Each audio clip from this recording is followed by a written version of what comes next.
अच्छा, अब ना इन पांचों स्टेप्स की एक क्विक रिवीजन के लिए एक दो कैफ के सवाल देख लें, बस सवाल पढ़ के सोल्यूशन देख लें, बहुत है। फिर मैं कॉस्ट पे आता हूँ। एक देख लें, प्रैक्टिस क्वेश्चन 30। ये कैफ का नहीं है, ये एसीसी का P2 का एक सवाल है। Practice question 30। Angelo enters. हाँ जी, प्रैक्टिस क्वेश्चन 30 है, एसीसी की बुक से मैंने उठाया था। एसीसी का P2 पेपर का सवाल है। तो बस एक पांचों स्टेप्स की एक क्विक रिवीजन के लिए एक मुनासिब सा सवाल है। बस इसका सवाल पढ़ के तो सोल्यूशन देख लें। एंजेलो के नाम से।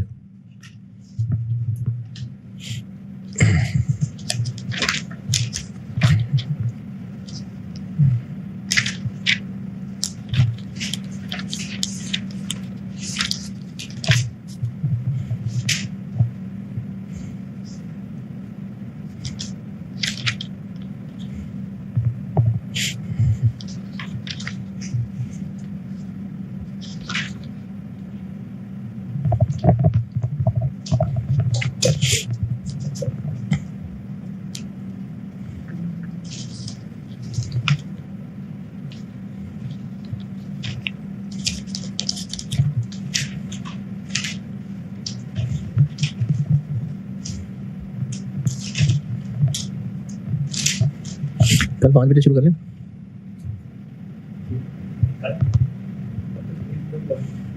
क्योंकि 2 सवाल कम से कम चारों हाई 12 के। ये देखता हूँ पूछ कितना होता है, पूरा होता है नहीं होता।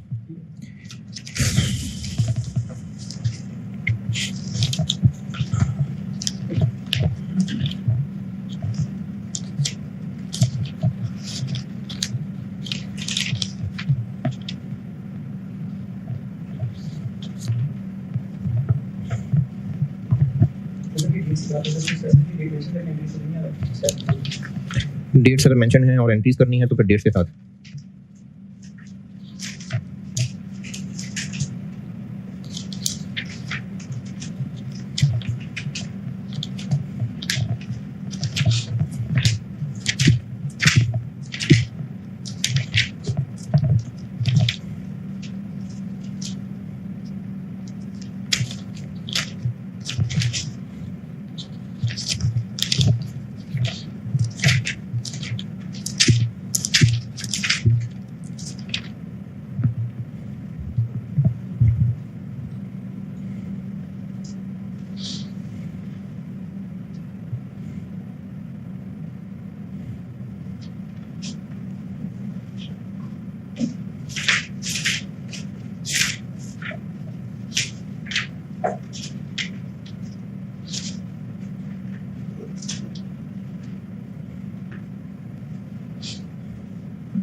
ये तो हमने कमाई कर ली, अब आते हैं खर्चों पे। अच्छा, थोड़ी सी मैं जितना शाखें बना लूं उसके बाद कर लेना, नोट करना हो तो।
खर्चे,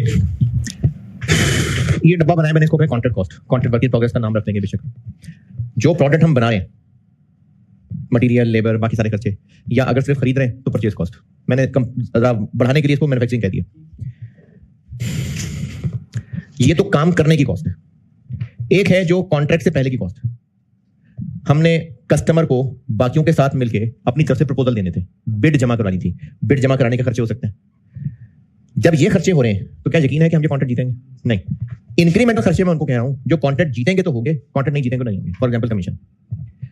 इन खर्चों को एक्सपेंस बना देते हैं, और इन खर्चों को जो कॉन्ट्रैक्ट जीतेंगे तो होंगे, नहीं जीतेंगे तो नहीं होंगे, इनको इनके साथ मिला देते हैं। इस काम को करने के लिए अगर कोई प्लांट मशीनरी इस्तेमाल हो रही है तो वो प्लांट मशीनरी इटसेल्फ पीपीई है, उसकी डेप्रिसिएशन इधर आएगी। अगर कोई फिजिकल मटेरियल खरीद रहे हैं तो वो तो IS2 है, जो इस्तेमाल होगा वो इधर आएगा। और ये सारा टोटल रेवेन्यू से मैच करके इनकम स्टेटमेंट में जाएगा। यानी अगर रेवेन्यू रिकॉग्नाइज होना है eight a point in time तो फिर इसने भी फॉरेन कॉस्ट ऑफ सेल बनना है, सब मिला के एकदम। और अगर रेवेन्यू जाना है ओवर टाइम तो इसने भी ओवर टाइम जाना है, यानी इसने रेवेन्यू के साथ मैच होना है। तो ये वो खर्चे हैं जो कॉन्ट्रैक्ट से पहले हैं। इंक्रीमेंटल कॉन्ट्रैक्ट जीतना था तो होने थे, नहीं जीतना था तो नहीं होने थे। इनको फॉरेन एक्सपेंस बनाने की बजाय इसका हिस्सा बनाया जाएगा। जो इंक्रीमेंटल नहीं थे उनको एक्सपेंस बनाएंगे।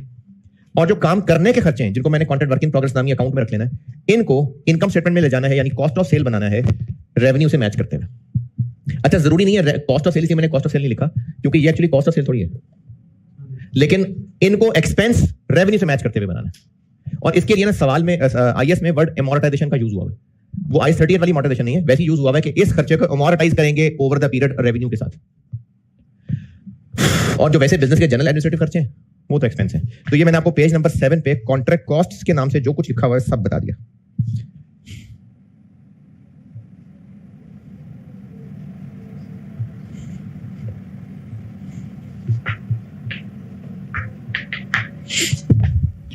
और जो बिल्कुल लास्ट में पॉइंट लिखा हुआ है जिसको मैंने 2 कहा हुआ है, ये इस इन्वेंट्री की बात कर रहा है कि इसको हो सकता है इन्वेंट्री इंपेयर हो जाए, हो सकता है। तो ये कॉन्ट्रैक्ट कॉस्ट की हेडिंग में सारा कुछ बता दिया।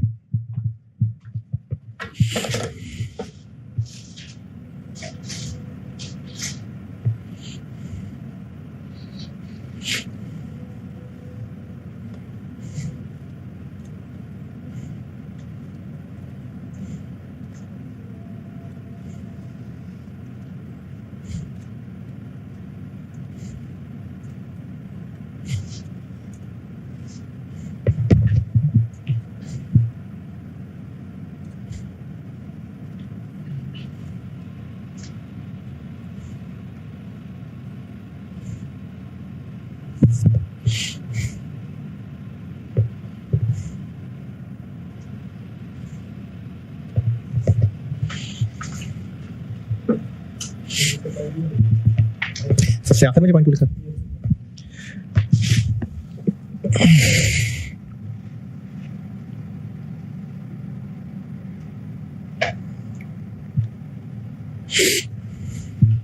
ये इन्वेंट्री है, इसकी रिकवरेबल अमाउंट क्या होगी? NRV क्या होगी?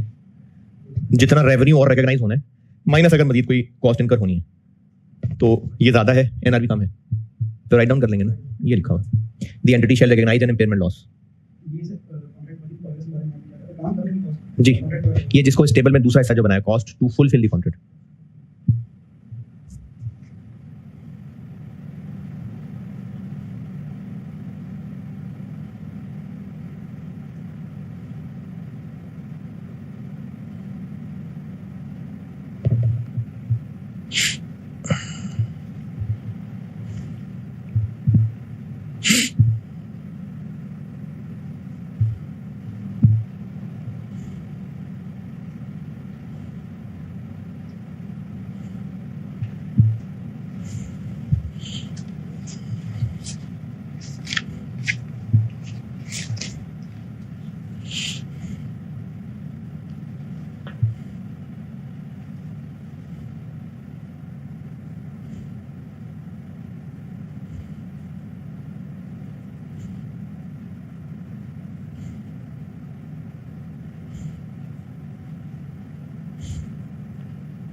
हाँ जी, एक करा दो छोटा सा खुद बनाया हुआ सवाल, फिर नमाज पढ़ के ना फिर C5 को पास ऊपर करते हैं। प्रैक्टिस क्वेश्चन 32 पढ़ ले, मैं करता हूँ।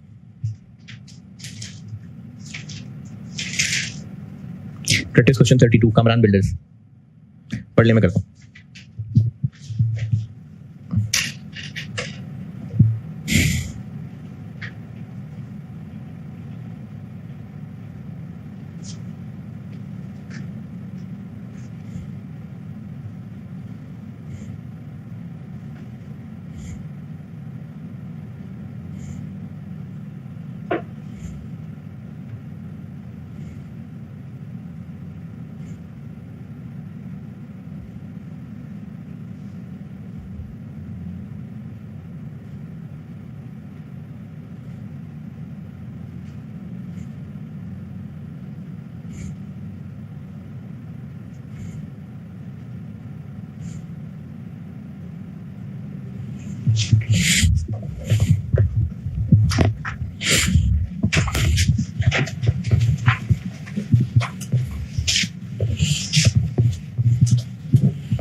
हाँ जी, 1 जनवरी 21 को कॉन्ट्रैक्ट मिला है और काम भी इन्होंने शुरू कर दिया। तो सबसे पहला काम क्या किया, 1 जनवरी को एक प्लांट खरीदा। 1 जनवरी 21 plant and machinery debit, cash credit कितने का, 320 का प्लांट खरीद लिया। फिर इसके बाद आगे क्या हुआ, 1 जनवरी हो गया, फिर इसके बाद खर्चे ड्यूरिंग द ईयर हुए इतने, तो पता नहीं कब हुए, लेकिन चलो ईयर एंड भी डाल लेते हैं। Over the time performance obligation है या eight a point in time, कैसे पता, प्रोग्रेस दी हुई है तो ओवर टाइम है। तो हमें फिर खर्चों के लिए कॉन्ट्रैक्ट वर्क इन प्रोग्रेस नामी इन्वेंटरी चलानी पड़ेगी। कॉन्ट्रैक्ट वर्क इन प्रोग्रेस कितना खर्चा हुआ, 85, और डेप्रिसिएशन के अलावा तो डेप्रिसिएशन की भी एंट्री कर लेते हैं। डेप्रिसिएशन कितनी, 16, तो ये बन गया 10। डेप्रिसिएशन भी इसी को चार्ज होगी। 31 दिसंबर 21 ही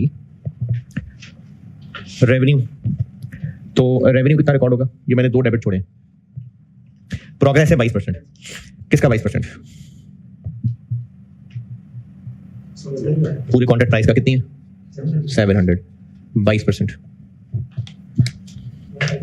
154। अब इसके अगेंस्ट डेबिट क्या होगा, डेटर या कॉन्ट्रैक्ट एसेट, डेटर कर सकते हैं हम जितना इनवॉइस रेज करना हमारा हक है, वो है 120, बाकी रिसीवेबल का वर्ड यूज नहीं कर सकते, तो इसलिए 30। हम कॉन्ट्रैक्ट रिसीवेबल तब बनाते हैं जब एज पर कॉन्ट्रैक्ट हमारा हक बन जाता है पैसे लेने का। तो इसमें लिखा हुआ है कि 31 दिसंबर को हमने 120 मिलियन की as per milestones invoice raise करनी है, तो बाकी कॉन्ट्रैक्ट एसेट।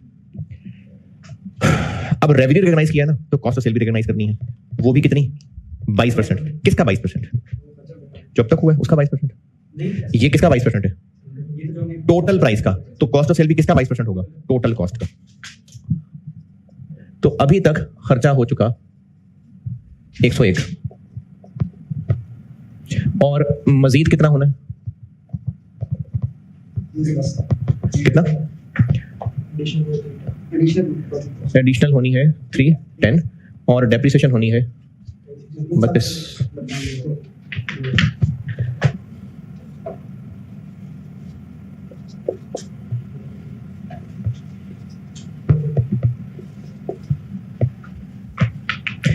इतना है। जब काम पूरा होगा तो इतना खर्चा होगा। अगर सवाल में 22% ना दी होती और कहा होता कि प्रोग्रेस कॉस्ट इनकर्ड की बेस पे निकालनी है, तो किसको किससे डिवाइड करते हैं? 101 को 443 से डिवाइड करते हैं। अगर 22% प्रोग्रेस परसेंटेज ना दी होती और कहा होता कि प्रोग्रेस खुद कैलकुलेट करें कॉस्ट इनकर्ड की बेस पे, तो फिर दिस डिवाइडेड बाय दिस करके निकालते हैं। तो अब हम कॉस्ट ऑफ सेल की एंट्री करेंगे।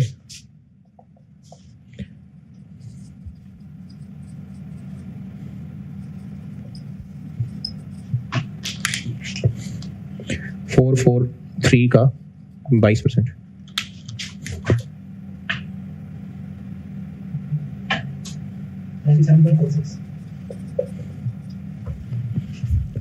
ये हो गई एंट्रीज और एक्सट्रैक्ट्स ऑफ इनकम स्टेटमेंट और एक्सट्रैक्ट्स ऑफ एसओएफपी। इनकम स्टेटमेंट में आएगी सेल्स और कॉस्ट ऑफ सेल्स।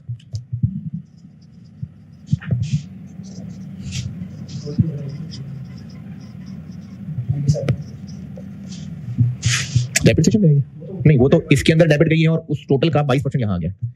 और एक्सट्रैक्ट्स ऑफ एसओएफपी में नॉन करंट एसेट में आएगा प्लांट, और करंट एसेट में प्लांट एंड मशीनरी 320 में से 16 डेप्रिशिएट हो गया 304। Contract work in progress inventory आ गई 101 में से 97.46 एक्सपेंस बन गया। रिसीवेबल 120 और कॉन्ट्रैक्ट एसेट 34।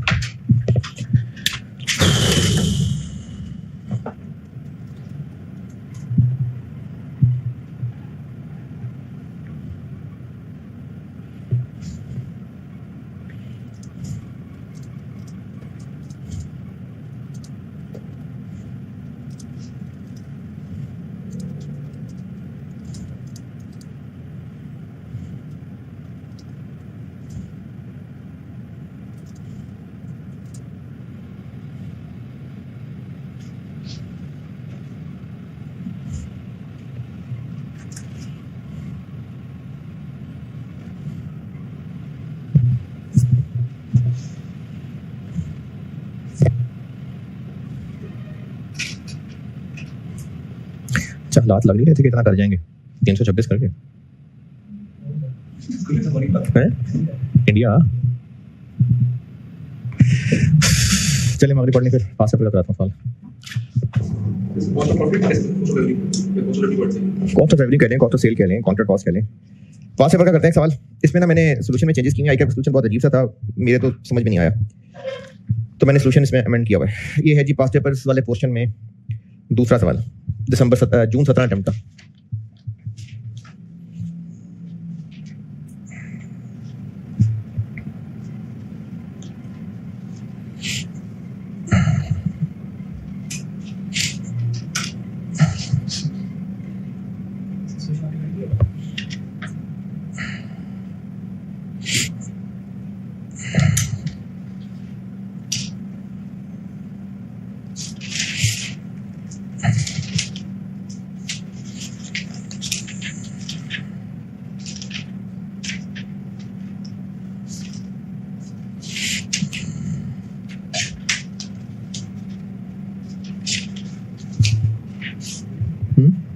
पढ़ना है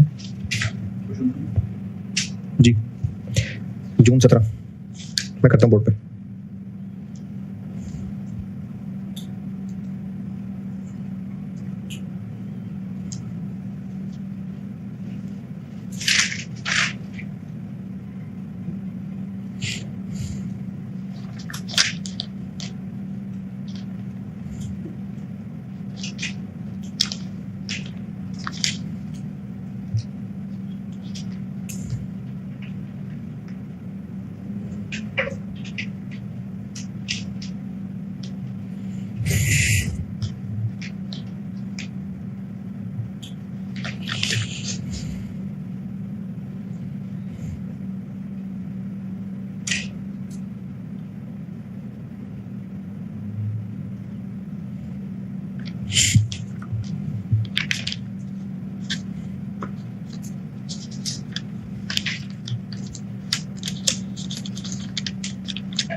इसमें ना इन्होंने ट्रांजैक्शन प्राइस की एलोकेशन बड़ी अजीब तरीके से की थी, तो आपकी मर्जी आई क्या सोल्यूशन देके उससे कुछ निकालना चाहे तो निकालने, मेरी समझ से बाहर था। मेरे हिसाब से इसमें एक असम्पशन तो लेनी पड़ी थी, लेकिन उसके अलावा सीधी वैल्यूज थी। ज़बानी सोल्यूशन से बता दूं, सवाल पढ़ लिया तो सोल्यूशन खोले।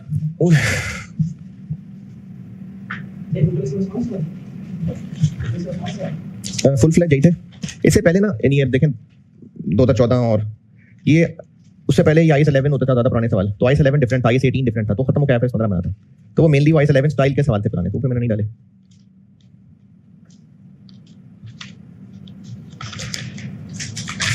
अदरवाइज से आगे चलें तो दिसंबर 19, दिसंबर 20, जून 21, दिसंबर 21 नहीं जून 21 और फिर जून 22 में एक पार्ट आया, जून 23 में पार्ट आया। हाँ जी, पढ़ लिया तो बात करूँ।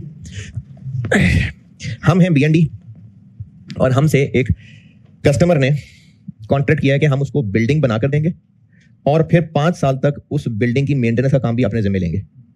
इस काम के लिए उसने हमें टोटल का टोटल 275 मिलियन फौरन पकड़ा दिया। ये सवाल के पहले पैराग्राफ की कहानी है।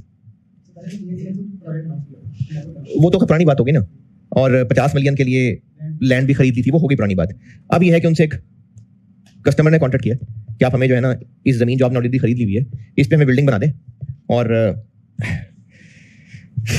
5 साल की मेंटेनेंस भी कर दें, बिल्डिंग हमारे वाले कर दें। तो इस बात के उस कस्टमर ने हमें टोटल 275 मिलियन फौरन पकड़ा दिए। The agreement was signed on 1 जनवरी 15 और ऑन साइनिंग द एग्रीमेंट पे ही सारे पैसे मिल गए। बिल्डिंग बनने में लगना है 1.5 साल और उसके बाद फिर 5 साल जो है वो मेंटेनेंस है। इस सवाल में ICAP ने भी जो इंटरेस्ट वाला काम है ना वो सिर्फ बिल्डिंग की सेल से रिलेटेड किया था, मेंटेनेंस से रिलेटेड नहीं किया था। वैसे अगर मेंटेनेंस से रिलेटेड भी करते तो थोड़ा कॉम्प्लिकेटेड कैलकुलेशन हो जाती। तो मैंने सबसे पहले काम ये किया कि सॉल्यूशन में देखें टॉप पे 2 अजम्पशन दी हुई मैंने। पहले मैंने ये कह दिया कि इसको हम अज्यूम कर लेते हैं कि फाइनेंसिंग है, वरना तो कंस्ट्रक्शन बिजनेस की नॉर्म्स भी हो सकती थी। अब चूंकि इंटरेस्ट रेट दिया हुआ है तो ठीक है फाइनेंसिंग है। और दूसरी मैंने अज्यूम किया है कि मेंटेनेंस के पैसों पे रहने देते हैं इंटरेस्ट, वो भी तो 5 साल के अभी मिल गए ना। सिर्फ बिल्डिंग से रिलेटेड इसको लोन समझ लेते हैं, मेंटेनेंस से रिलेटेड करते हैं ना तो चूंकि वो अकाउंटिंग का मिसमैच आ रहा था, यानी पहले साल 1.5 साल फिर उसके बाद आगे साल, तो इसलिए फिर इंटरेस्ट की कैलकुलेशन उस मेंटेनेंस में कॉम्प्लिकेटेड हो जानी थी, लेकिन करने को कर सकते हैं। तो ICAP की भी सॉल्यूशन में नहीं थी, तो मैंने फिर इसके लिए अजम्पशन दे दी कि हम मेंटेनेंस के जो पैसे शुरू में ले रहे हैं उस पर इंटरेस्ट इग्नोर कर देते हैं। हाँ जी, तो उसने उस पर नहीं दिया था इंटरेस्ट। पैसे पहले मिल रहे हैं या बाद में? पहले मिल रहे हैं। तो ये वो केस आ गया ना जिसमें हमने लोन लिया हुआ। अब लोन लिया हुआ है तो हमने इसके बदले घर बना के देना है 1.5 साल बाद बिल्डिंग, और 5 साल तक मेंटेनेंस देनी है। तो अब ये घर बनने से भी 1.5 साल पहले पैसे आ रहे हैं और 5 साल की मेंटेनेंस से भी देखें 6.5 साल पहले इकट्ठे पैसे आ गए। तो प्रॉपर लोन हुआ ये। तो बिल्डिंग के पैसे भी शुरू में आ गए, मेंटेनेंस के पैसे भी शुरू में आ गए, तो ये लोन हो गया। अब इसमें मेंटेनेंस क्योंकि हर साल होने वाला काम है तो उसके लिए वो एनविटी वाला टेबल बनता जो एक क्वेश्चन नंबर प्रैक्टिस क्वेश्चन 20 में शायद मैंने रखा था।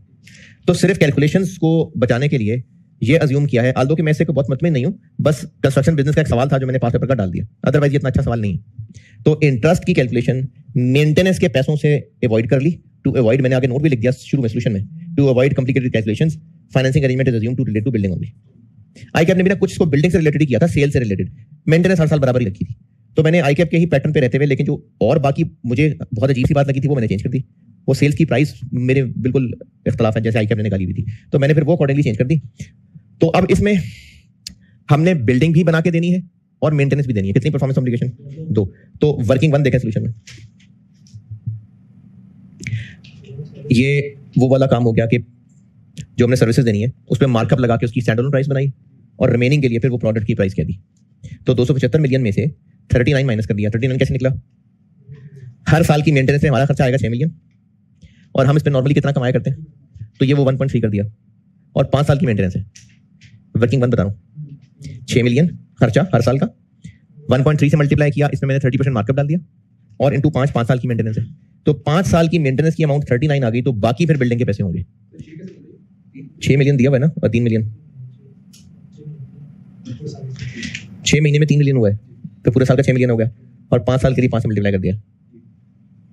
ये मैंने सोल्यूशन में वर्किंग 1 की है। तो इस 275 के 2 टुकड़े कर लिया, 39 डल गया मेंटेनेंस के नाम पे और 236 आ गई बिल्डिंग के लिए। अब बिल्डिंग का रेवेन्यू कब रिकॉर्ड होना है, लेकिन पैसे तो सारे पैसे मिल गए, तो इसको हम लोन समझेंगे। ये नीचे इसी वर्किंग 1 में देखे मैंने इसको आगे बढ़ाया हुआ है, 236 मिलियन को ही नीचे आगे बढ़ाया हुआ है। पहले साल का इंटरेस्ट लिया और फिर 6 महीने और गुजरे तो 6 महीने का भी इंटरेस्ट ले लिया। अब ये 2015 में इंटरेस्ट 21.24, 2016 में इंटरेस्ट 11.58, ये ऊपर टॉप पे देखें एक्सट्रैक्ट फ्रॉम इनकम स्टेटमेंट में भी आ रहे हैं।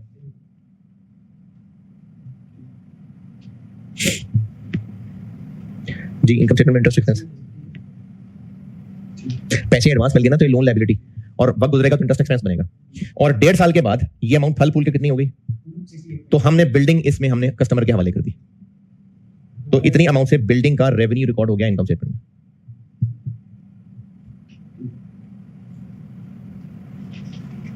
और ये रेवेन्यू कब रिकॉर्ड हुआ? 1.5 साल बाद या ओवर 1.5 साल? 1.5 साल बाद। तो कॉस्ट ऑफ सेल भी कब बनेगी? 1.5 साल के बाद। तो कॉस्ट ऑफ सेल देखिए इनकम स्टेटमेंट में आ रही है, ये सवाल में दी हुई है। 50 मिलियन की लैंड थी, उसके अलावा 80.2 मटेरियल है, 32.6 लेबर है और 5.8 अदर खर्चे हैं। तो ये चूंकि बिल्डिंग बन गई at a point in time, sale बन गई, तो उसी साल मतलब 2016 में कॉस्ट ऑफ सेल भी ये सारे खर्चे बन गए। जी जी बिल्कुल, कैश पहले है परफॉर्मेंस बाद में है, तो उस दौरान इंटरेस्ट एक्सपेंस बनता जाएगा। तो वो इंटरेस्ट एक्सपेंस है जो इनकम स्टेटमेंट में आ रहा है, और वो जिसको हमने शुरू में कैश रिसीव करके लोन लायबिलिटी क्रेडिट की थी वो फल फूल के 268 बन गई हुई है।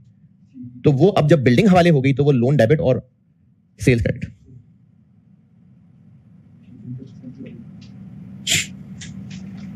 तो इंटरेस्ट एक्सपेंस आ गया इनकम स्टेटमेंट में और 1.5 साल बाद रेवेन्यू आ गया 268, और इसी की बिल्डिंग कंस्ट्रक्शन कॉस्ट जो सवाल में टेबल में दी हुई है वो कॉस्ट ऑफ सेल में आ गई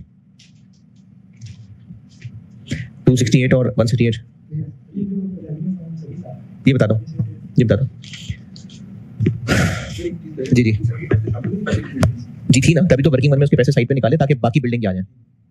बिल्डिंग की प्राइस नहीं पता थी ना, तो ये वो रेजिडुअल वाले तरीके से निकली। स्टैंड अलोन प्राइसेस दी होती थी तो हम रेशो में बांटते थे। फिर एक सवाल आपको दिखाया था क्वेश्चन नंबर 25 जिसमें सर्विसेज में वो मार्कअप ऐड करके बाकी निकाल रहे थे। तो इसमें सर्विसेज की कॉस्ट दी हुई थी, उसका मार्कअप लगा के उसके पैसे निकाले, तो बाकी फिर बिल्डिंग के होंगे। और बिल्डिंग बन गई 1.5 साल बाद, तो 1.5 साल बाद ये अमाउंट फल फूल के 268 बन गई थी वर्किंग 1, वो सेल बन गई, और जितना इस पे खर्चा हुआ था वो भी सब इसी कॉलम में कॉस्ट ऑफ सेल बन गई। 50 की लैंड है और बाकी जो 80 और 32 और 5.8 है ये आपको सवाल में दिया हुआ नीचे टेबल में। तो ये बन गई बिल्डिंग की कॉस्ट ऑफ सेल और सेल। हाँ जी, और जब तक ये सेल और कॉस्ट ऑफ सेल नहीं बन रही थी तो बैलेंस शीट में देखें कॉन्ट्रैक्ट वर्क इन प्रोग्रेस आ रहा है। 2015 में ये कॉस्ट ऑफ सेल ही को कह रहे हैं, यानी क्योंकि इसमें eight a point in time था ना, तो इसलिए कॉस्ट ऑफ सेल भी फौरन बन गई है। अगर ओवर टाइम होता तो बिल्डिंग के ऊपर परसेंटेज लग के वो इनकम बन रही होती है। जी, ये कॉस्ट ऑफ सेल वो है जिसको contract work in progress inventory का अकाउंट कह रहा था मैं, जो कि सारे खर्चे दिए मैं सिर्फ ब्रैकेट में लिख दिए, कोई वर्किंग करने की भी जरूरत नहीं पड़ी। 50 मिलियन की लैंड है पहले पैराग्राफ में, और बाकी ये 80 और 32 और 5.8 ये आपको आखिरी टेबल में दिए हैं सवाल में।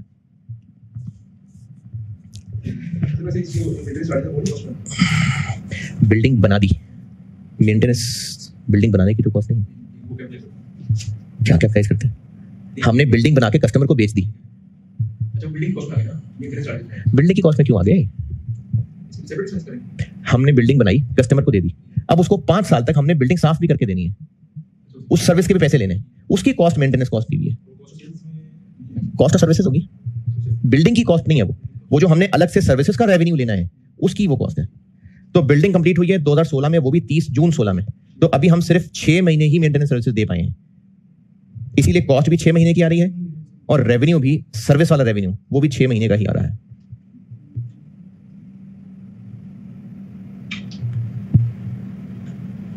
सर्विसेज का रेवेन्यू 6 महीने, समझ आया? देखें, हमने 6 मिलियन खर्च करना है, उस पर 30% मार्कअप ऐड करें।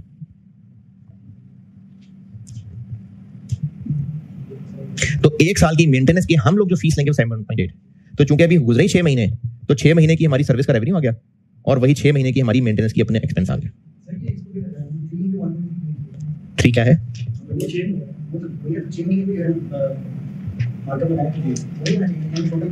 मार्कअप कहाँ लगाया हमने? अच्छा, हाँ जी 3 को कर लें,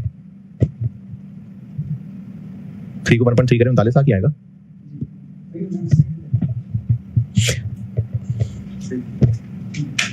और ये जो हमें बिल्कुल शुरू में सब एडवांस मिल गया था, जो सबसे आखिर में लायबिलिटी की वर्किंग भी की हुई है, तो यही लोन हमारा बैलेंस शीट में भी आ रहा होगा वर्किंग 1 के आखिर में। ये जो हमें कैश सारा मिल गया हुआ है, तो जब तक बिल्डिंग हवाले नहीं करते, जब तक मेंटेनेंस सर्विसेज नहीं देते, तो ये सारी लायबिलिटी है ना, सारा पैसा शुरू में मिल गया था, तो वही सारा पैसा जो है वो एसओएफपी में देखिए आ रहा है लायबिलिटीज में।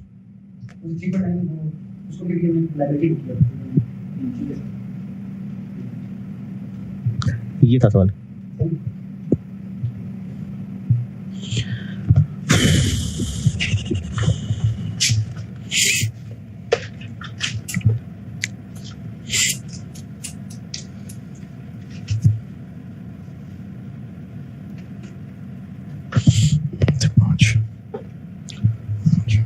कॉस्ट हो गई।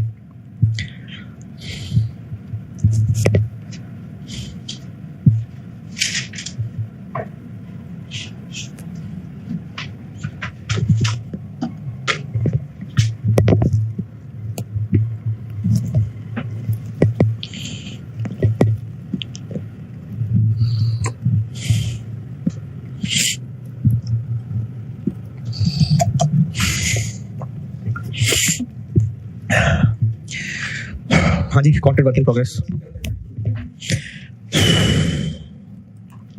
2015 में ये जो हमने पैसे सारे ले लिए हुए थे वर्किंग 1, 2015 में इस पे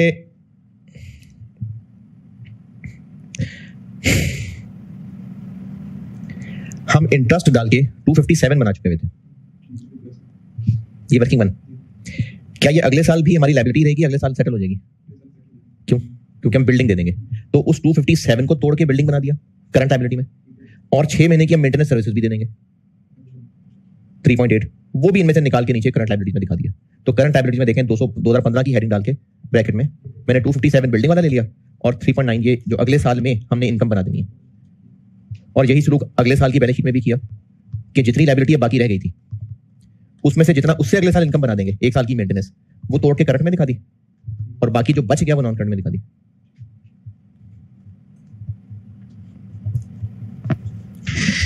नहीं समझेगा। टोटल पैसा कितना मिला था? 275। इसमें से 39 सर्विसेज के लिए है, 236 बिल्डिंग के लिए है। ये वर्किंग 1 किया मैंने। 2015 एंड होने तक इंटरेस्ट मजीद जुड़ चुका था 2.4, तो ये बन गया 2.24। जो शुरू में हमें लोन मिला था वो साल गुजरने तक इतना हो चुका हुआ था। करंट नॉन करंट ऐसे तोड़ते हैं कि इसमें से कितनी है जो अगले साल के अंदर अंदर इनकम बनके सेटल हो जाएगी, ये सारी, और इसमें से 6 महीने की सर्विसेज। तो इसको और इसको करंट लायबिलिटी में दिखाया 2015 में, और इसमें से बाकी रह गया 35.1, वो नॉन करंट में दिखा दिया। फिर अगले साल उस 35.1 में से इतना हमने फिर अगले साल में इनकम बना लेना है। अगला तो पूरा साल होगा 2017 का, 6 महीने नहीं, पूरा साल होगा। इसको करंट लायबिलिटी में दिखाया, जो बाकी रह गया वो नॉन करंट में आ गया।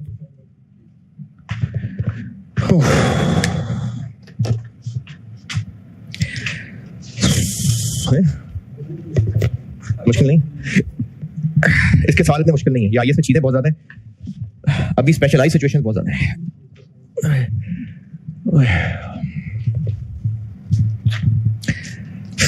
चैप्टर में पहले पेज पे आए, बल्कि चलें आखिरी से चलते हैं। पेज 8 सारा करा दिया, पेज 7 सारा हो गया,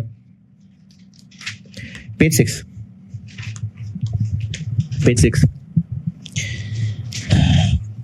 चैप्टर में पेज 6 3.1 3.2 में ये बताया हुआ था कि performance obligation satisfy eight a point in time होगी या ओवर टाइम होगी। ये जो इसके नीचे 3 बुलेट पॉइंट्स हैं, एक था जिसमें हम सर्विसेज देते जा रहे थे, कस्टमर लेता जा रहा था। एक था जिसमें हम कस्टमर ही की जगह पर जाकर उसी की मर्जी के उसी का एसेट बना रहे थे, और एक था जिसमें हम कस्टमर के लिए ही कोई चीज बना रहे थे, और अगर कस्टमर मुकरे तो हमारे पास हक है कि जितना काम किया है हम उसके पैसे ले सकते हैं। तो इन तीनों में से कोई भी सिनेरियो हुआ तो ये ओवर टाइम है। अब इस तीसरे वाले सिनेरियो की मजीद हेल्प के लिए मैंने आईएएस से ना कुछ पैराग्राफ उठा के नीचे टेबल में डाले हैं। ये इस तीसरे बुलेट पॉइंट की मजीद हेल्प के लिए, तो ये पढ़ के देख लें मजीद अफाका होता है या नहीं होता है।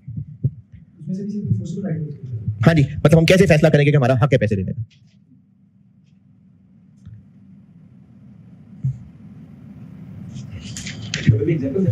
एग्जाम्पल्स नहीं है ये, मुख्तलिफ पैराग्राफ से जो इसकी एक्सप्लेनेशन थी, तो मैंने उनको बुलेट पॉइंट्स बना के इस डब्बे में डाल दिया। ये आप समझिए जो ऊपर थर्ड बुलेट पॉइंट है ना, ये उसको और एक्सप्लेन कर रहे हैं, ये उसकी और वजाहत कर रहे हैं।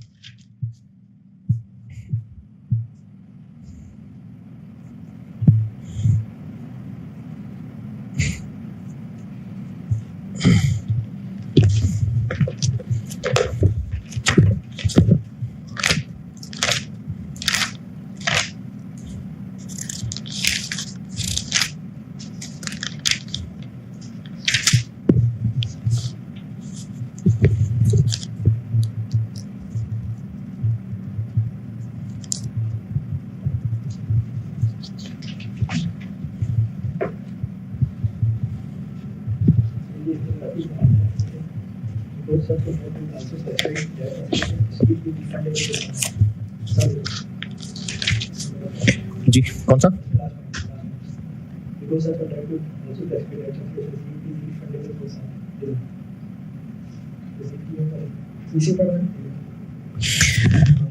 पहले बुलेट पॉइंट का मतलब है कि जो पैसे हमें मिलने हैं, जो पैसे लेने का हमारा हक है, वो कम से कम ये नहीं कि तर्स खा के गए यार चलो रख लो तुम्हारा नुकसान हुआ, कम से कम इतने पैसे लेने का हमारा हक हो कि हमारे खर्चे प्लस एक रीजनेबल प्रॉफिट पूरा हो जाए। ये पहले बुलेट पॉइंट का मतलब है। दूसरे बुलेट पॉइंट का मतलब है, और पहले बुलेट पॉइंट का भी कुछ ऐसा सही मतलब है कि हर वक्त हम इस पोजीशन में हो कि जितने भी पैसे मिलने हैं वो हमारे उस वक्त तक के खर्चे को तसल्ली से पूरा कर दे। अगर हमारी किसी नाअहली की वजह से कॉन्ट्रैक्ट नहीं खत्म हो रहा, तो अगर कस्टमर मुकर रहा है तो हमारा हक होना चाहिए कि हमें इतने पैसे मिल जाएंगे कि हमारे खर्चे और रीजनेबल प्रॉफिट पूरा हो जाएगा। ये पेमेंट मस्ट एटलीस्ट कंपनसेट, और दूसरे बुलेट पॉइंट में कंपनसेट को एक्सप्लेन किया हुआ, तो मैंने एक्चुअली दोनों पॉइंट इकट्ठे बता दिए। तीसरे बुलेट पॉइंट का मतलब है कि हमारा अनकंडीशनल हक होना चाहिए पैसे लेने का। चौथे बुलेट पॉइंट का मतलब है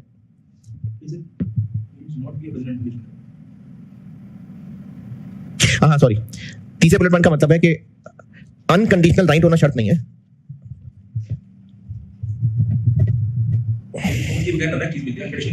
हाँ जी, लेकिन हमने जितनी परफॉर्मेंस कर ली है उसका पैसा लेना हमारा हक है। चौथे बुलेट पॉइंट का मतलब यह है कि अगर कस्टमर मुकर जाता है और कस्टमर का हक भी कोई नहीं था, फिर भी वो मुकर गया, तो फिर हमारा हक है कि हम चाहें तो काम फिर भी पूरा करें और उससे सारे पैसे निकलवाएं। If customer terminates the contract without having the right to do so, तो कॉन्ट्रैक्ट में लिखा हुआ है, कॉन्ट्रैक्ट माइट एंटाइटल कि एंटिटी कंटिन्यू करे, परफॉर्मेंस ऑब्लिगेशन कंप्लीट करे और कस्टमर से सारे पैसे दे। पांचवें बुलेट पॉइंट का मतलब है कि बेशक हमने कभी इस तरह के कस्टमर्स को जबरदस्ती मजबूर नहीं किया। पहले भी कस्टमर छोड़ के चले जाते हैं, कहते चल जा यार, बेशक हमने पहले उनको जबरदस्ती कभी मजबूर नहीं किया, हमारी एक कस्टमरी प्रैक्टिस थी। इवन देन अगर कॉन्ट्रैक्ट में हमारा हक है तो फिर हक है। और लास्ट बुलेट पॉइंट का मतलब है कि ये जो कैश मिलने की टर्म्स एंड कंडीशन होती है ना, माइलस्टोन्स कहते हैं जिनको, कि इतना काम हो गया तो इतने पैसे ले लेना, इतना काम हो गया तो इतने पैसे ले लेना, ये एग्रीमेंट में लिखे होना इस बात की दलील नहीं है। नहीं समझे। अगर हमने अपने कस्टमर को एक बिल्डिंग बना के देनी है, लेकिन साथ ये शर्त है कि भाई बिल्डिंग सही होगी तो पैसे देंगे, वरना ले जाओ अपनी बिल्डिंग उठा के। चलो बिल्डिंग उठाना अजीब लगेगा। एक मशीन बना के दे रहे हैं हम कस्टमर को, कॉन्ट्रैक्ट में लिखा हुआ है कि मशीन पूरी सही होगी, टेस्ट पास होंगे तो हम मशीन रखेंगे, वरना मशीन उठा के तुम ले जाना। तो जितना काम कर लिया होगा हमारा हक है पैसे लेने का?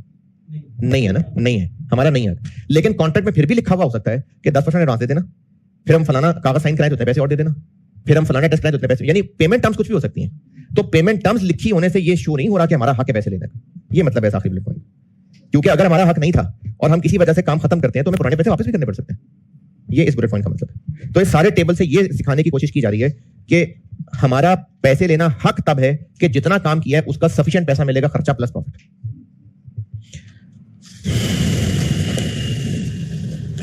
अच्छा जी, पेज 6 पूरा हो गया, पेज 5 पूरा हो गया, पेज 4 पूरा है, पेज 3 पूरा है। चले पेज 2 मॉडिफिकेशन पे आते हैं। होना चाहिए नहीं?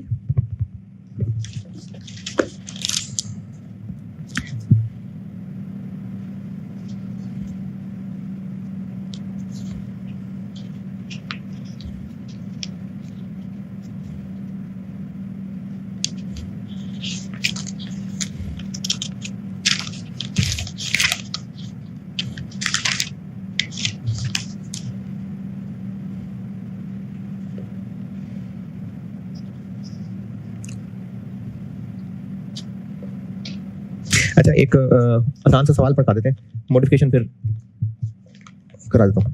पहले एक आसान सा सवाल कर लेते हैं। इस चैप्टर में तो मैंने नहीं डाला हुआ क्योंकि इस तरह का सवाल मैं नहीं तोड़ सका। तो आखिर में पास्ट पेपर्स के मैंने नाम से एक चैप्टर बनाया हुआ है बुक के आखिर में। बुक के आखिर में चैप्टर 18 बनाया हुआ है मैंने। जो सवाल तोड़ सकता था ना वो तोड़ दिए, जो नहीं तोड़ सकता था वो नहीं तोड़े। इस 18 चैप्टर में पेज नंबर 18 पे आए, समर 22,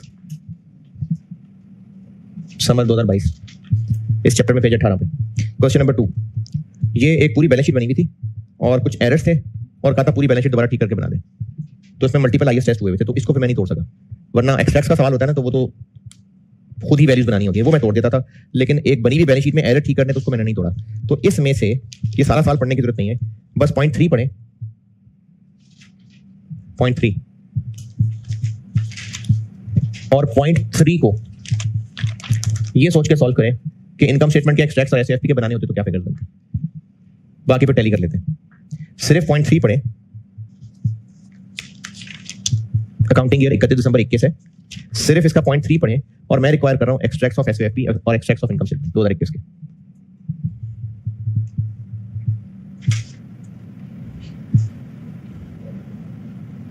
एरर छोड़ के, यानी आप समझे स्ट्रेट डाटा दिया हुआ है, क्योंकि एरर का सवाल है ना, तो उसने ये बताया कि जी अकाउंटेंट ने क्या गलती से कर दिया था।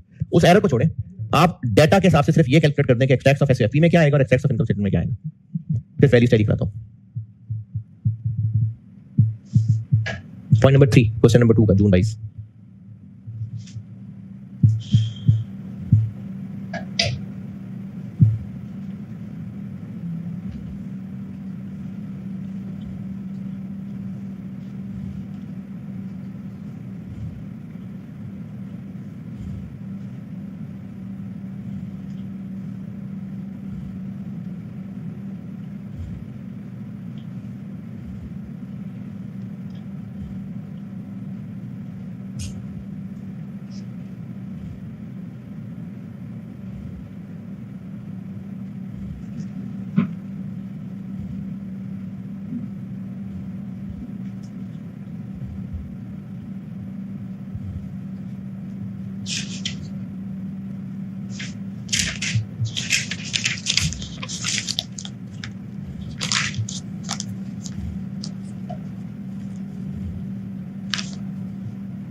तीन वैल्यूज तो निकालनी है, सोल्यूशन देखेंगे ना तो उसमें एरर ठीक ही है मैं, तो मैं बस आपको ये चाह रहा हूँ कि आप इनकम स्टेटमेंट और बैलेंस शीट के एक्सट्रैक्ट्स के तौर पे इसको सॉल्व कर लें, तो डबल प्रैक्टिस हो जाएगी कि इनकम स्टेटमेंट और एसएसपी के एक्सट्रैक्ट्स में भी सॉल्व कर लिया उसको और एरर का भी सॉल्व कर लिया।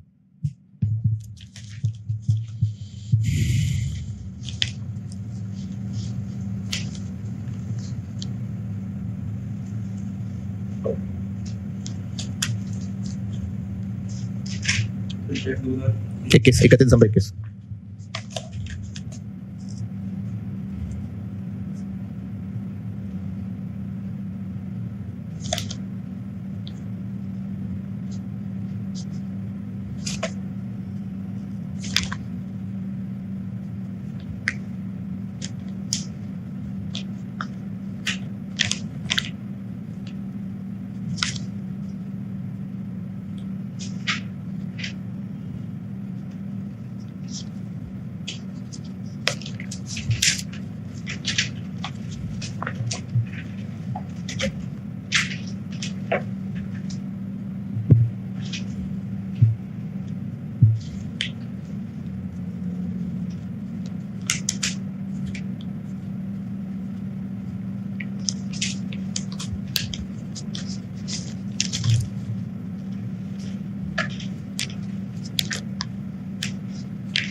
जी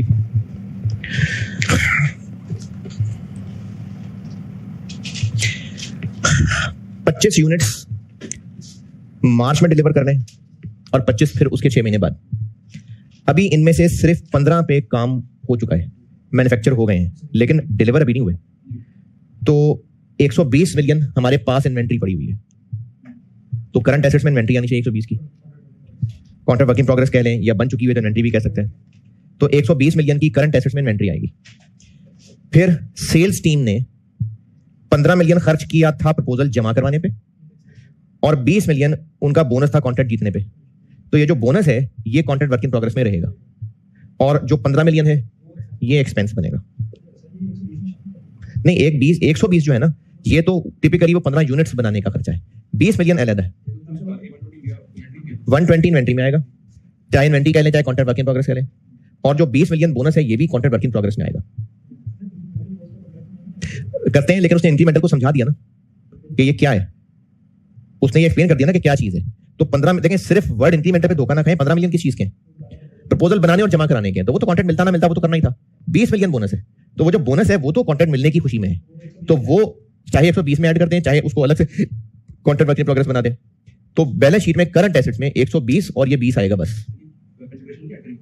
क्या ये हमें नहीं मिल रहा? कंसिडरेशन में तब ऐड करते हैं हमें कस्टमर से मिलता। हमने अपनी सेल्स टीम को 20 मिलियन बोनस दिया है। ये वो है जो मैंने कॉन्ट्रैक्ट कॉस्ट की शाख में कमीशन लिखा था। और इनकम स्टेटमेंट में अभी सिर्फ 15 मिलियन की ये प्रपोजल के खर्चे आएंगे बस। ये जो 15 मिलियन नहीं, 15 यूनिट वाले नहीं, 15 मिलियन के जो उनको बिड बनाने के खर्चे दिए, और सेल अभी कोई आएगी नहीं।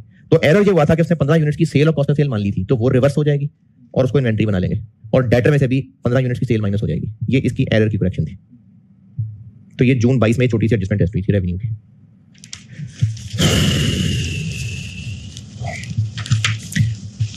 पेज 2 पे आ जाए।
पेज 2 पे मॉडिफिकेशन।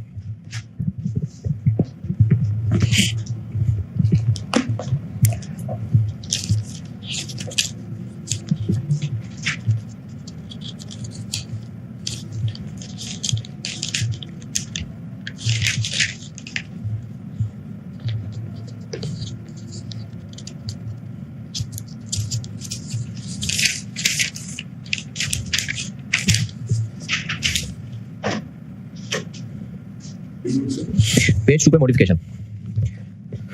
मॉडिफिकेशन का मतलब है, लीजेस में भी पढ़ा था, टर्म्स एंड कंडीशंस में चेंज हो जाना।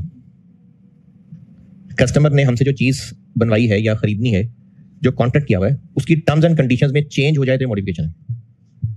इसमें आगे केस 1 और केस 2 बने हुए। केस 1 में दो बातें दोनों पूरी होनी जरूरी है। मॉडिफिकेशन के नतीजे में कस्टमर हमसे और चीजें मांग रहा हो, चाहे वो उसी प्रोडक्ट की हैं मजीद यूनिट्स, चाहे नए प्रोडक्ट और मांग रहा है, एंड उस नए और मांगने के जो एक्स्ट्रा पैसे दे रहा है, क्योंकि एक्स्ट्रा पैसे देगा, वो फेयर दे रहा है। दोबारा, अगर कॉन्ट्रैक्ट में उसने पहले हमसे तय किया हुआ था कि मुझे प्रोडक्ट ए के 200 यूनिट्स चाहिए, प्रोडक्ट ए के 200 यूनिट्स चाहिए, अब वो कह रहा है जी 40 और चाहिए, ये मॉडिफिकेशन हो गई। तो अगर तो वो और मांग रहा है, 40 और मांग रहा है, एंड उन 40 के जो वो अब पैसे देने को तैयार है, वो अब के हिसाब से फेयर पैसे हैं। अगर ये ए और बी दोनों बातें पूरी हो रही हैं, तो हम पुराने वाले की काउंटिंग वैसे ही चलाते रहेंगे, और ये जो वो एडिशनल मांग रहा है, इसको एक सेपरेट कॉन्ट्रैक्ट समझेंगे, है? तो पेज 2 पे मॉडिफिकेशन केस 1 पढ़ ले, पेज 2 चैप्टर में। पुराने कॉन्ट्रैक्ट की काउंटिंग अलग चलेगी, और ये जो एडिशनल चीजें मांग रहा है और पैसे भी फेयर दे रहा है, दोनों बातें होनी जरूरी हैं। तो फिर इस एडिशन को नया कॉन्ट्रैक्ट चलाएंगे।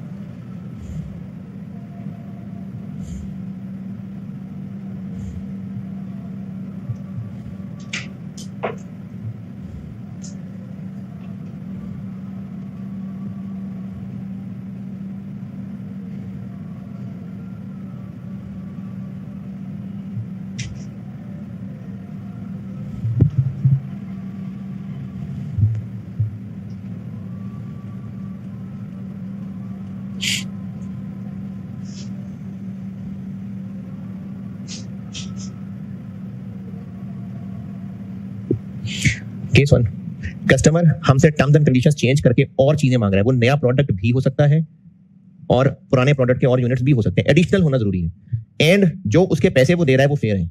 तो फिर इस एडिशनल ऑर्डर को हम सेपरेट कॉन्ट्रैक्ट समझेंगे। ये केस 1 है। केस 2, अगर केस 1 नहीं है तो, यानी या तो प्राइस फेयर नहीं होगी, या एडिशनल नहीं होगा, पुराना कम करने को कहा जा रहा होगा, या पुराना कम करने को कहा जा रहा होगा, या उसमें कुछ चेंज करवाई जा रही होगी, या पैसे फेयर नहीं होंगे एडिशनल चीजों के, या एडिशनल चीजें होंगी पैसे फेयर नहीं होंगे, या एडिशनल चीजें नहीं होंगी। तो फिर केस 1 नहीं है। अब इसमें आगे ना फिर दो बातें, वो मैं आपको मिसालों से समझाता हूँ। सवाल लिखें, एक सवाल कराता हूँ सिंगल प्रोडक्ट का, फिर एक कराता हूँ एक नए प्रोडक्ट का।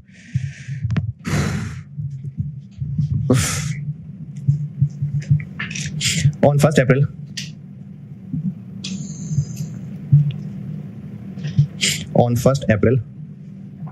2023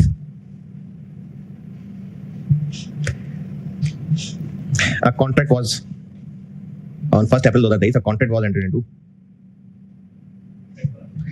1st April 2023 a contract was entered into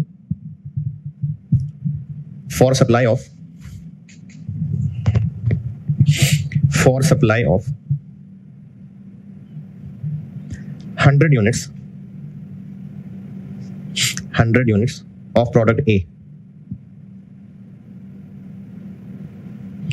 within next 3 months, at a price of कितने यूनिट्स के? At a price of 80 rupees, 80 रुपए।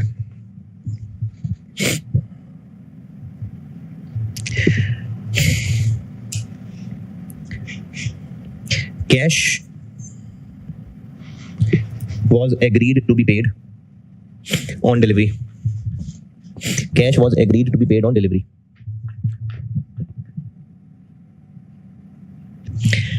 On 30th April 2023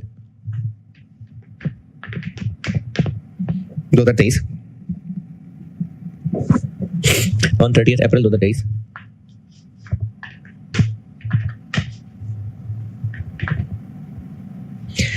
टोटल कितने यूनिट्स बोले थे? So on 30th April 2023 60 units were delivered. 60 units were delivered.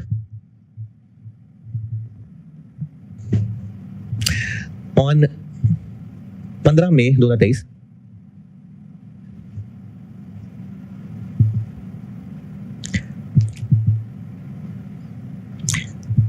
contract was modified for supply of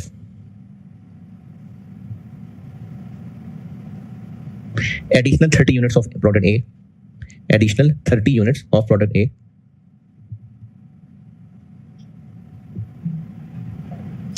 at a price of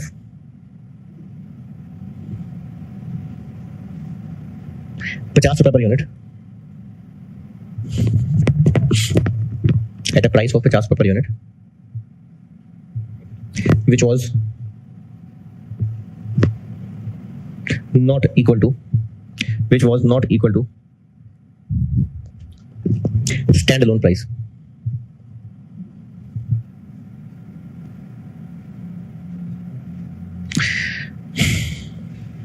All units were delivered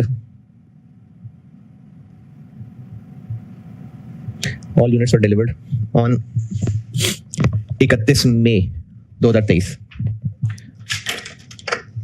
नहीं पहले कितने किए थे? 60, बाकी रह गए 40 और एडिशनल कितने मांगे? 30, 70 हो गए।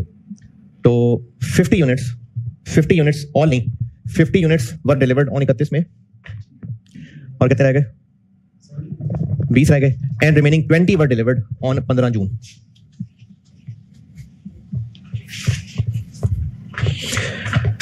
रिक्वायर्ड है एंट्रीज। पहले 100 यूनिट्स थे, 100 प्रोडक्ट ए के, और 80 रुपए का रेट तय था। तो 30 अप्रैल को कितने यूनिट्स बेच दिए? 60, और उनका कैश मिल गया होगा 60 × 80।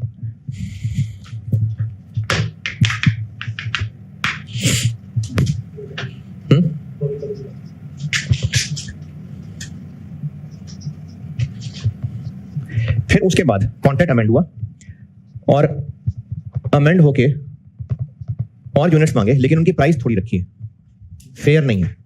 अच्छा, चूंकि प्रोडक्ट ये एक है, तो हम जो पुराने में से 40 रहते थे 80 वाले, और अब नए 30 और देने हैं 50 वाले। तो हम ये नहीं समझेंगे कि 40-80 वाले हैं और 30-50 वाले, हम ये समझेंगे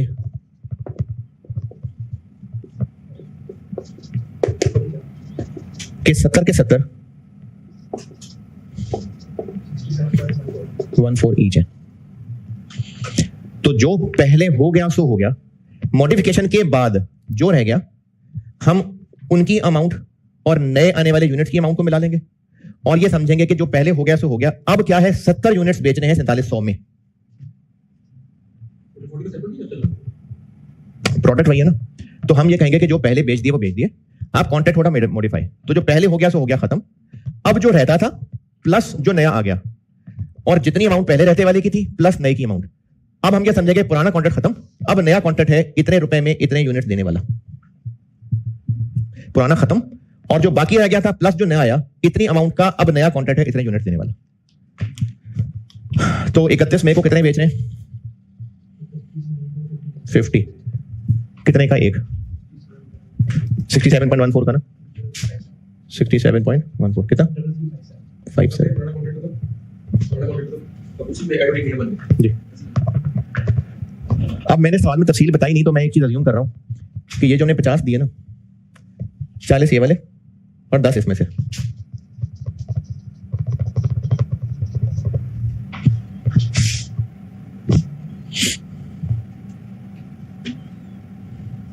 अच्छा, ये हमने ना सेल्स रिकॉर्ड करने के लिए जुगाड़ लगाई है। कैश तो उतना ही मिलना है जो तय था। कैश कितना? 37। तो बाकी हम चूंकि अभी रेवेन्यू नहीं बना पा रहे ना, तो कॉन्ट्रैक्ट लायबिलिटी बना लेंगे।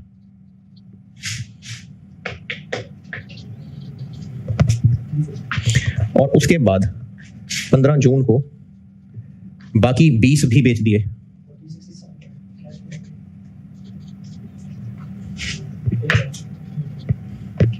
और अब बाकी भी चूंकि बेच दिए तो कॉन्ट्रैक्ट लायबिलिटी खत्म,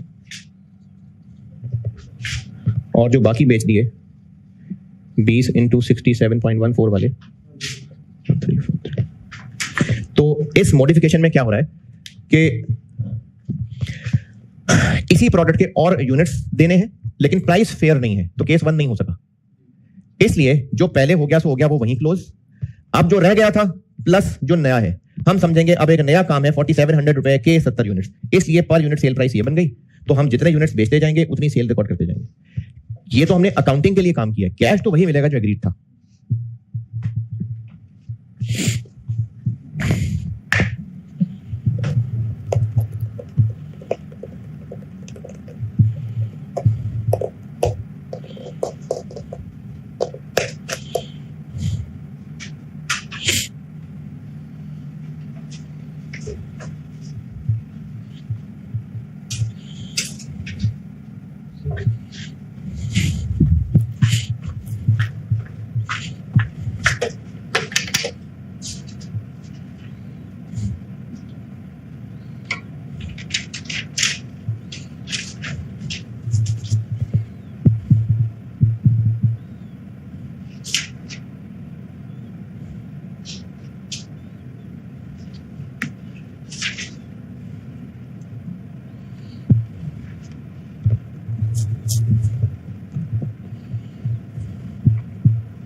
इंडिया की टीम अच्छी है या ये खरीद लेते हैं?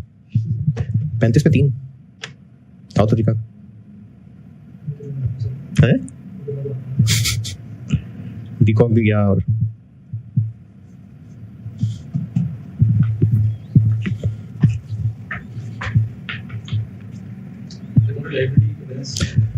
क्योंकि कैश ज्यादा था, सेल्स अभी हमने कम रिकॉर्ड किए, तो बाकी फिर एडवांस हो गया।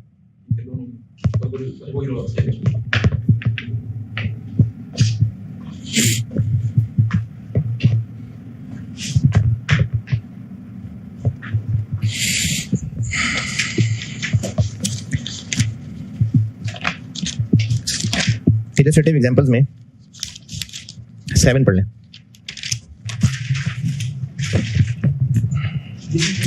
इलस्ट्रेटिव है, हाँ यही जो भी किया इलस्ट्रेटिव एग्जांपल में 7। जी जी, यही जो भी बताया।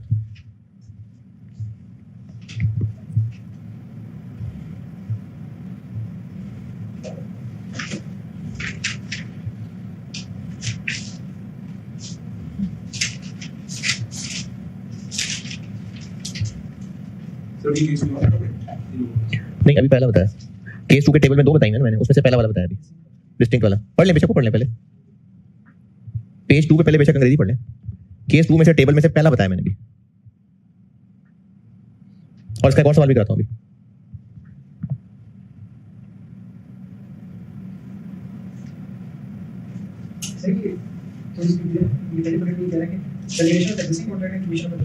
पुराना गया,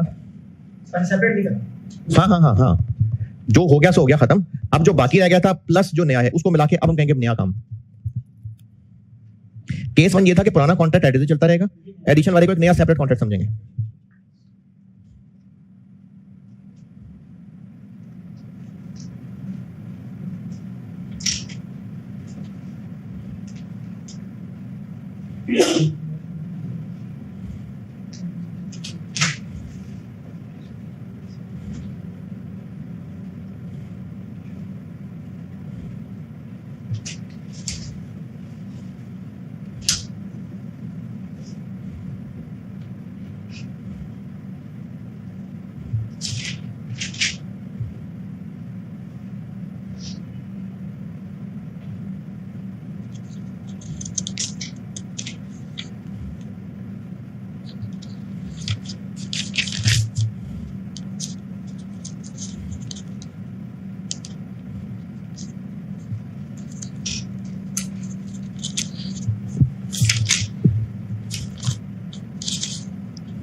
जी जी, एग्जांपल स्टेट एग्जांपल 7।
जी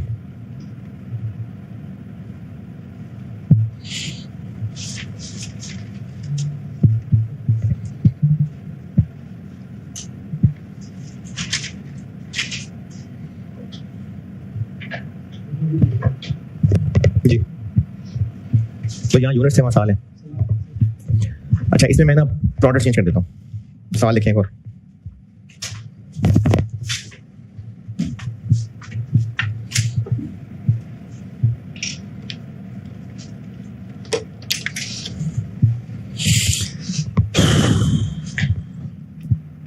ये 30 अप्रैल तक की तो अंग्रेजी सेम लिख लेना।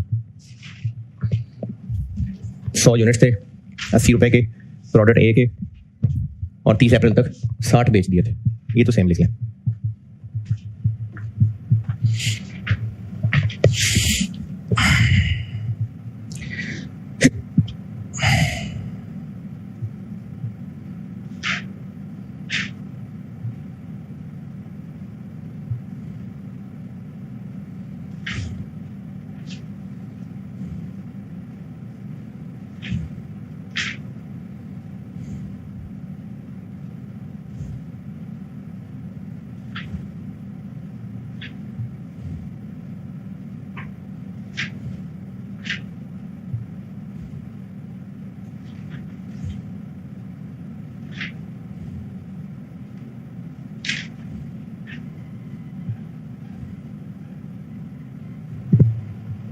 दो तो लाइनें थी यार।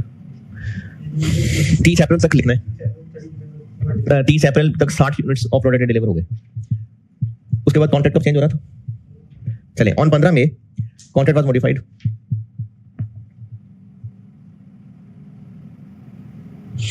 टू सप्लाई जी सेम बात ही है, बस अब मैं 30 यूनिट्स ऑफ ए की बजाय 30 यूनिट्स ऑफ बी कहने लगा।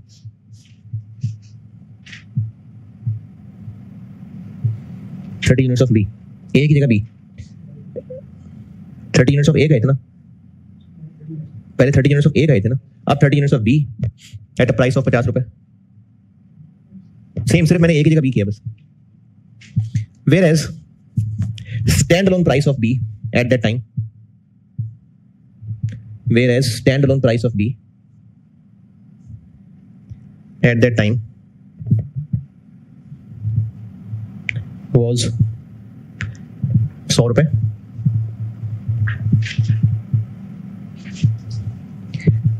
and A was 70 रुपए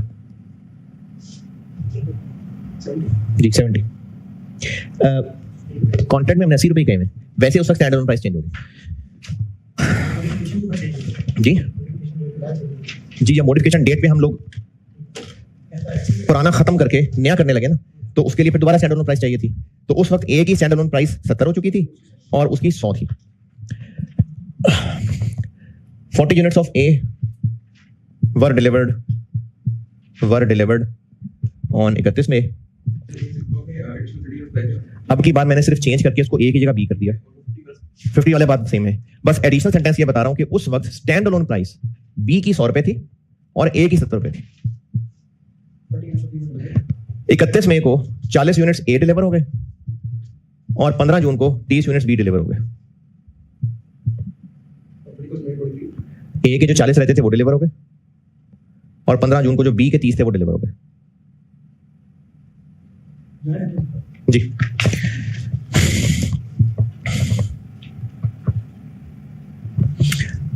ये एंट्री यही रहेगी,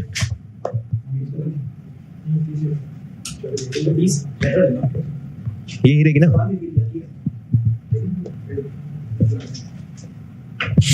ये यही रहेगी। अब हमने 15 मई को चूंकि कॉन्ट्रैक्ट मॉडिफाई कर लिया, तो अब वर्किंग वन हो जाएगी कुछ इस तरह से कि हम समझेंगे कि पुराना गया और अब नया ये है कि 40 है 80 पे और बी के 30 हैं 50 पे।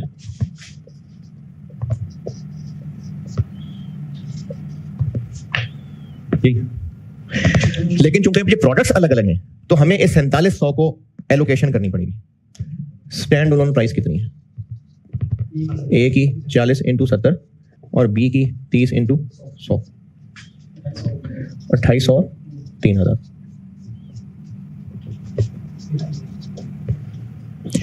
ये ट्रांजैक्शन प्राइस है, ये स्टैंड अलोन प्राइस है। तो अब हमें इनको एलोकेट करना पड़ेगा। ए के हिस्से में आ जाएगा 5800, 4700 इंटू 2800 ओवर 5800 2269 और बी के हिस्से में आ जाएगा 4700 इंटू 3000 ओवर 58 3। प्रोडक्ट एक था ना, तो मैंने इनको मिला के पर यूनिट एक प्राइस निकाल दी थी। अब प्रोडक्ट अलग है, तो हमें फिर से स्टैंड अलोन की बेस पे इसकी एलोकेशन करनी पड़ेगी। पॉइंट ये है दोनों सवालों में कि जो पहले हो गया सो हो गया, अब जो रह गया है उसको नया कॉन्ट्रैक्ट मान लेंगे।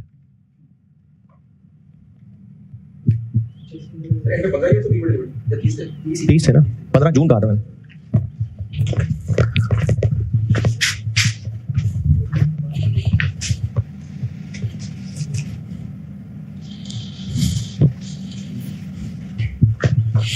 अब 31 मई को हम ए बेच रहे हैं, कैश कितना मिलेगा?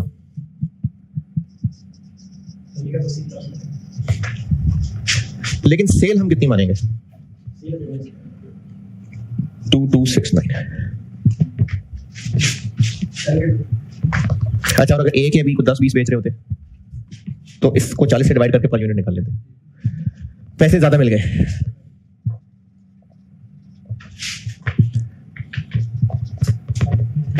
और 15 जून को बी भी बेच दिए और पैसे ले लिए 30 इंटू 50 1500।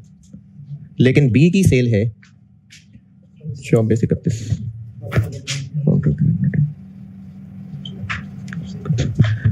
तो इन दोनों में कॉमन बात यह है कि प्रोडक्ट एक हो तो जो पुराना हो गया सो हो गया, जो बाकी रह गया अमाउंट और जो नए आए उनकी अमाउंट, उनको मिला के टोटल करके समझे अब हमने ये करना है। और अगर प्रोडक्ट चेंज हो रहा है तो समझे पुराना खत्म, अब एक नया सवाल शुरू हो रहा है। उसी तरह से एलोकेशन।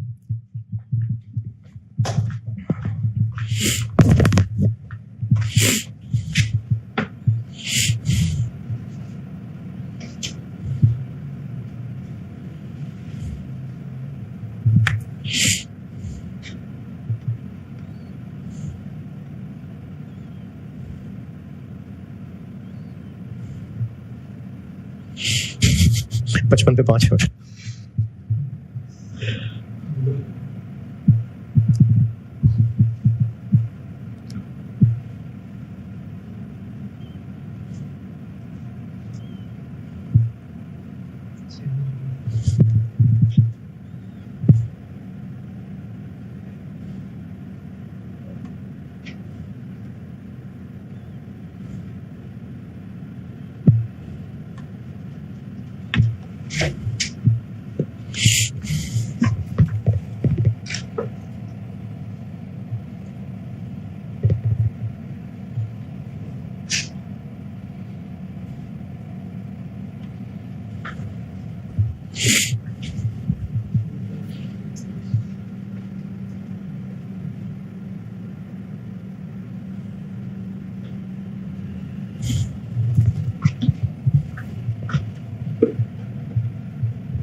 हाँ जी।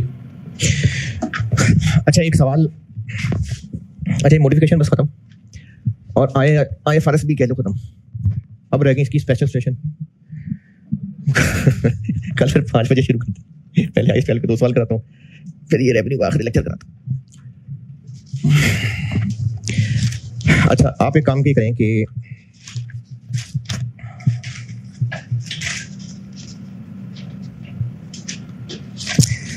इसके रेवेन्यू के पास पेपर्स में क्वेश्चन 4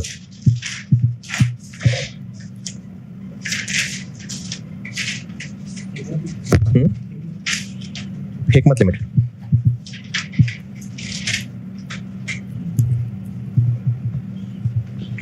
सवाल पढ़ के इसका सॉल्यूशन देखें और समझे हुआ क्या है। फिर मॉडिफिकेशन के केस 2 का आखिरी पोर्शन समझ आ जाएगा। क्वेश्चन 4 दिसंबर 20।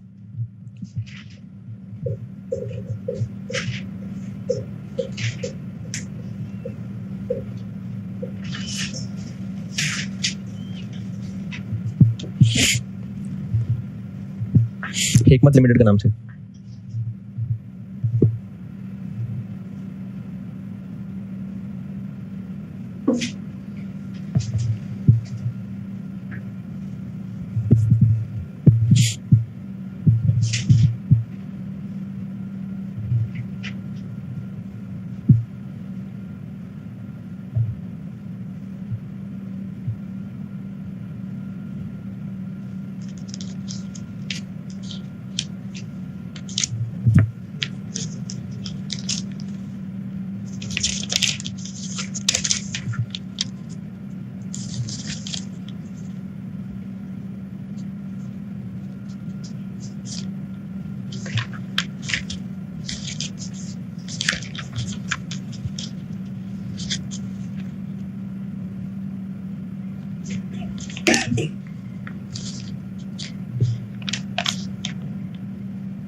सोल्यूशन तक नहीं पहुंचे कोई बात नहीं, बस सवाल पढ़ लें, मैं समझा देता हूं।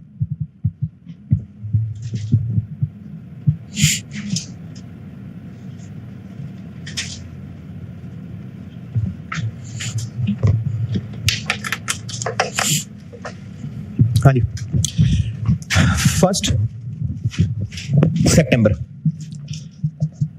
क्या कॉन्ट्रैक्ट हुआ था कि हमने 150 मिलियन में एक सॉफ्टवेयर बना के देना है, और अगर हम 29 फरवरी तक ना बना सके तो वो कस्टमर हमारे 14 मिलियन पेनल्टी के नाम पे काट लेगा।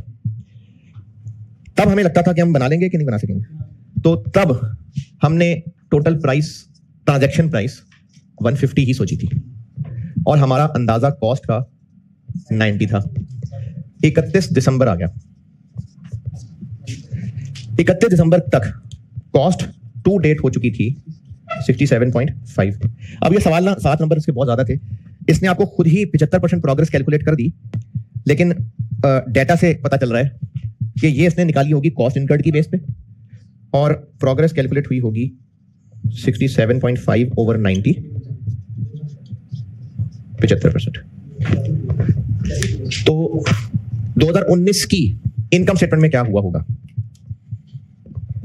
रेवेन्यू 150 का 75%, 112.5, और कॉस्ट ऑफ सेल 90 का 75%, जो कि इनफैक्ट यही आएगा।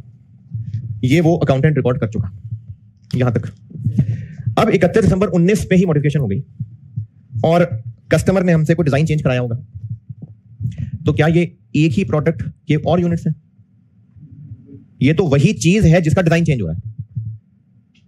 एक ही प्रोडक्ट के और यूनिट्स होते या नया प्रोडक्ट होता, तो ये केस 2 का पहला टेबल था कि नई मॉडिफिकेशन डिस्टिंक्ट है। चैप्टर पेज 2 पे है साथ ही। केस 2 का जो टेबल का पहला पेज था, टेबल का जो पहला पोर्शन था, वो क्या है कि अपडेशन के बाद क्या हो रहा है? डिस्टिंक्ट। तो वो एक प्रोडक्ट के मजीद यूनिट्स भी हो सकते हैं, कोई नया प्रोडक्ट भी हो सकता है। सफाई के 4 साल में एडिशन 3 साल भी हो सकते हैं। तो कुछ क्वांटिटेटिव नया है। ये था पहला हिस्सा, जिसमें क्या किया था? पुराना कॉन्ट्रैक्ट हो गया, जो बाकी रह गया प्लस नया, उसको एक नया कॉन्ट्रैक्ट समझ लें। मैंने एक सेम प्रोडक्ट से भी सवाल करा दिया, एक डिफरेंट प्रोडक्ट से भी करा दिया, और एग्जांपल 7 में वो सफाई के 3 साल और आ रहे थे। ठीक है, उसमें कुछ क्वांटिटेटिव चेंज था, चाहे वो सेम प्रोडक्ट का था चाहे डिफरेंट प्रोडक्ट था। इसको कहा हुआ है डिस्टिंक्ट है। लेकिन अब डॉक्टर साहब को हमने 150 मिलियन में जो सॉफ्टवेयर बना के देना था, डॉक्टर साहब ने सॉफ्टवेयर के फीचर चेंज करा लिए होंगे। तो अब ये जो चेंज हो रही है, ये कोई क्वांटिटेटिव चेंज है? तो डिस्टिंक्ट है? नहीं। तो इसलिए ऐसे सॉल्व नहीं होगा। अब हम ये करेंगे कि फौरन, क्योंकि 31 दिसंबर 19 में ही हो गया ना, फौरन के फौरन हम इन सारी कैलकुलेशंस को छोड़ देंगे और हम रिवाइज्ड कैलकुलेशन करेंगे। अब रिवाइज्ड कैलकुलेशन में टोटल ट्रांजैक्शन प्राइस क्या बन जाएगी? 150 प्लस 70, लेकिन अब हमें लगता है पेनल्टी पड़ने वाली है -14।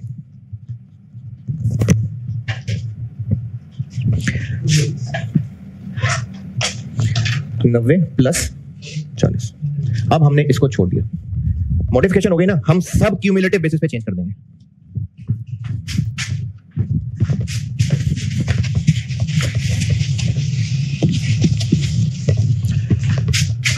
अब जब क्यूमुलेटिव बेसिस पे चेंज होने लगा है, तो फिर ये भी गलत हो गया।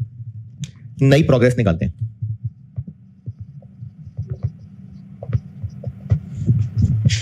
$67.5 डिवाइडेड बाय 130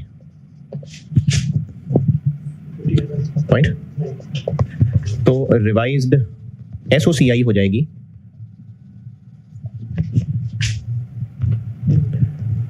206 का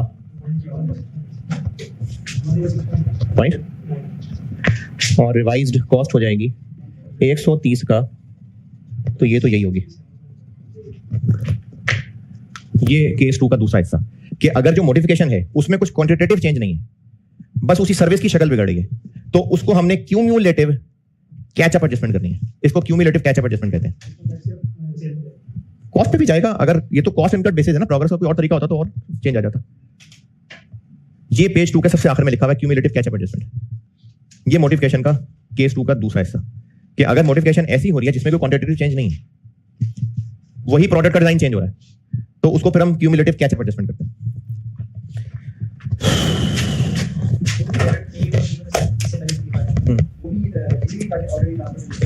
हाँ जी, मॉडिफिकेशन खत्म। अब ना 106 एक और कराऊंगा। रेवेन्यू के ना कुछ स्पेशल सिनेरियोज हैं, कुछ स्पेशल बिजनेसेस, उनके ऊपर अलग से डिस्कशन है। तो वो मेन आईएएस का हिस्सा नहीं है, वो उसकी एप्लीकेशन गाइडेंस का हिस्सा है। तो वो एक 106 में कराऊंगा और बस फिर खत्म। ठीक।